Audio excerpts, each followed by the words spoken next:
Hello guys, good morning. Welcome back to my new video. स्वागत आहे परत एक तुमचं माझ्या नवीन यूट्यूब चॅनलमध्ये. चला तर आजच्या दिवसाची सुरुवात खूपच अशी तर्तनाक झालेली आहे. तुम्हाला काय सांगू, शौर्यना पाय घुसरून पडलेला आहे बेडवरतून आणि त्याचेच दात त्याच्या ओठामध्ये घुसतात. तर तो एवढा रडत होता ना. आता मी त्याला झोपवले, इथं लागली त्याच्या. आता झोपवले मी त्याला, तो झोपला आहे. तर म्हटलं चला जेवण करून घेते मी. 1 वाजलेला आहे. तर व्हिडिओला आत्ता स्टार्ट करते मी 1 वाजता. आणि पार्लरला पण जायचे. बघू आता कसा दिवस जातो आजचा. तर व्हिडिओ शेवटपर्यंत बघा. जेवणामध्ये मी आज बटाट्याचा पराठा बनवलेला आहे आणि मम्मीने गावाकडनं तूप पाठवले आणि हा ना दीदीनं लोणचं दिलं. लोणचं असलं भारी लागतोय ना. आणि पराठा वगैरे पण खूप मस्त झाला आहे. चला तर म्हटलं मी आता जेवण करते आणि पुढं काय होतं ते तुम्हाला शेवटपर्यंत दाखवते. आता ना मी आले पार्लरमध्ये, म्हणजे येऊन बराच वेळ झालं, 5 वाजलेत आणि मी एक ब्लॉग बघत बसले होते. तर चला म्हटलं मी आलेलं पण तुमच्यासोबत शेअर करते. तर आली आहे. आज थोडासा पाऊस नाही आहे सकाळपासून आणि आजचं वातावरण पण खूप छान आहे. आणि मी सगळे घरातले कपडे वगैरे बाहेर टाकलेत आणि आत्ताचं वातावरण असं झालं आहे ना की आता पाऊस येतो की काय वाटते. सकाळपासून काहीच पावसाचं म्हणजे पाऊस आलाच नव्हता सकाळपासून. तर आता वाटते की येतो आहे की काय. तुम्हाला वातावरण पण दाखवते. आज आमच्या घरी ना ते दिंडी आली ना पुण्यामध्ये, म्हणून ते दिंडीचे वारकरी आले होते आमच्या घरी. खूप सारे होते, आमच्या गावाचेच होते. तर मग ते आले होते. तर मग आईने चहा पाणी वगैरे त्यांना केलं आणि मग पप्पाचं जेवण वगैरे मी बनवलेलं होतं वरती. तर म्हटलं चला पप्पाचं जेवण वगैरे झाले. मग शौर्याला पप्पाजवळ दिलं आणि मी तशीच आले आणि शौर्याला साध्या ड्रेसवरती टी शर्ट आणि त्याची पॅन्ट होती, त्या साध्या ड्रेसवरती शौर्याला पप्पाकडे देऊन आले. आणि पप्पाजवळ दिल्यावरती मला माहितीच नाही ना पप्पा शौर्याला पालखीमध्ये घेऊन जाणार आहेत. पप्पा त्याच ड्रेसवरती पालखीमध्ये घेऊन गेले शौर्याला. आणि मला आईचा फोन आला की तू शौर्याला तसंच पाठवलं का. आता मी नाही पाठवलं तसं, ते घेऊन गेले तसं. त्यांनी मला सांगितलं पण नाही.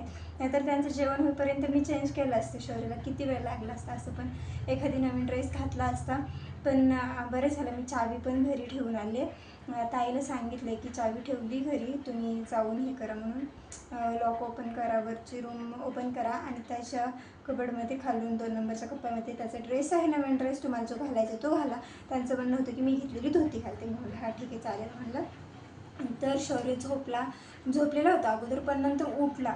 तर चला म्हणलं उठला आहे, मग त्याला खायला प्यायला दिले. पप्पाजवळ ठेवून आली मी पार्लरमध्ये. तर पार्लरमध्ये ते थोडंसं काम चालू होतं, ते काम करणारा माणूस आलं होतं, पण तो लगेच गेला होता काम करतो म्हणून. चला तर बघू, आत्तापर्यंत एकही क्लायंट नाही आलेलं. आता दुसरं क्लायंट कधी येतं बघू. आता वाजलेत 5:30 वाजलेत. चला तर तुम्हाला बाहेरचं वातावरण दाखवते. पाऊस तर येऊ नये अशी अपेक्षा करते मी, कारण माझे तर सगळे कपडे बाहेर आहेत आणि मी आईला पण सांगितलं नाही. आणि नंतर आई परत दिंडीमध्ये जाणार होतं, जर गेलं तर माझे सगळे कपडे भिजून जातील. आणि फॅनला ना 3-3, 4-4 दिवस एक ड्रेस सुकत नाही ना, काहीच नाही फॅनला. किती 4-4 दिवस. पण एक जर जीन्स पॅन्ट धुवून टाकली ना जीन्स, तर ती 4-5 दिवस लागते सुकायला जीन्सला. तर चला असो, आता बघू काय होतं काय नाही. घरी जाईपर्यंत पाऊस नाही आला तर ठीक आहे. आणि तुम्हाला बाहेरचं वातावरण दाखवते. पाऊस यायसारखंच आहे बघा. बाहेरचं वातावरण असं काही झालं आहे की आता पाऊस येतो वाटतं. असं अंधार आला आहे. पण चला असो, येतो की नाही येतो माहीत नाही. ही आमच्या पार्लरची स्टँडी आहे, ब्लिंक ब्युटी सॅलॉन. ज्यांनी कोणी विजिट केलं नसेल त्यांनी नक्की विजिट करा. वाडेकर हॉस्पिटलच्या शेजारीच आहे. वाडेकर हॉस्पिटल इथून थोडंसं पुढं आहे. तुम्ही आला ना तुम्हाला समजून जाईल. हे मोठं आंब्याचं झाड आहे आणि त्या झाडाखाली इथंच आहे आमचं पार्लर. आणि या बाजूला पाणीपुरीवाला आहे आणि इथं रिया फॅशन म्हणून सिलाईचं पण आहे. आणि हे ब्लिंक ब्युटी पार्लर लगेच दिसून जाईल. ज्यांना कोणाला विजिट करायचे त्यांनी नक्की विजिट करा. आणि तर चला भेटू पुढं असं छान व्हिडिओमध्ये. आता मेहंदीचा माझा आजचा 6वा दिवस आहे. तर चला म्हटलं आजची पण प्रॅक्टिस तुमच्यासोबत दाखवतेच की मी आज कशी केली ती. तर बघा, हे बघा आज मात्र क्लासमध्ये खूप डिफिकल्ट होतं. हे काही जमत नव्हतं पण ट्राय केले. हे फर्स्टवालं हे बनवलेलं एवढं काही नाही जमलं. नंतर सेकंड आणि थर्ड थर्डवालं हे बनवलं आहे, तर हे खूप मस्त आले. आणखी मला ते 2 ते 4 वेळेस बनवायचं आहे. वरती मी बनवाल आणखी 2 वेळेस बनवाल, म्हणजे ते छान दिसेल. हे बघा तुम्हाला तर दिसून येते ना छान झाले ते. बघू आता प्रोफेशनल मेहंदी आर्टिस्ट बनते का नाही. तरी पण व्हिडिओ कंटिन्यू बघा. आत्ता आपल्याला एक हेअरस्टाईल करायची आहे, तर चला म्हटलं वेळ आहे तर आपण करून घ्यावी हेअरस्टाईल. तर आता त्यासाठी लगेच तयारी करते. तर आता हेअरस्टाईल बघू बनवते लगेच. चला चला फायनली आपली हेअरस्टाईल बनवलेली आहे आणि ह्या होलीमुळं माझा कलर पूर्ण डार्क दिसतोय बघा डॉलमुळं. आला ब्लॅक गेला. बघा काय जादू आहे का भूत आहे तर माहीत नाही. चला असं तर बघू शकता गाईज, आज मी बनवलेली ही काही आपल्या डॉलची हेअरस्टाईल कशी वाटते नक्की कमेंट्समध्ये सांगा. छान बनलेली तर आहे, तुम्हाला पण कशी वाटली नक्की सांगा. व्हिडिओ आवडला असेल तर लाईक करा, हेअरस्टाईल असेल तर एक छान आवडली असेल तर एक छानपैकी कमेंट करा.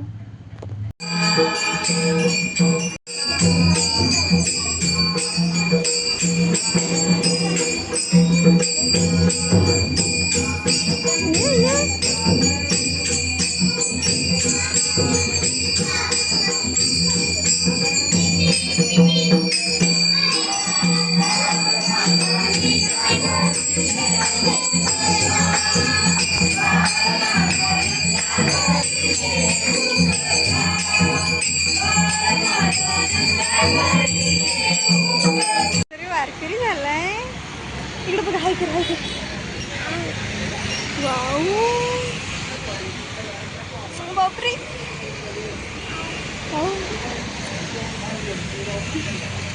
तोंडात बोट नाही घालायची बाहेर काढ.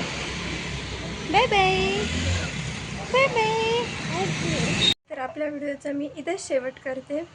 Thanks for watching. भेटूया पुढच्या व्हिडिओमध्ये, तोपर्यंत बाय.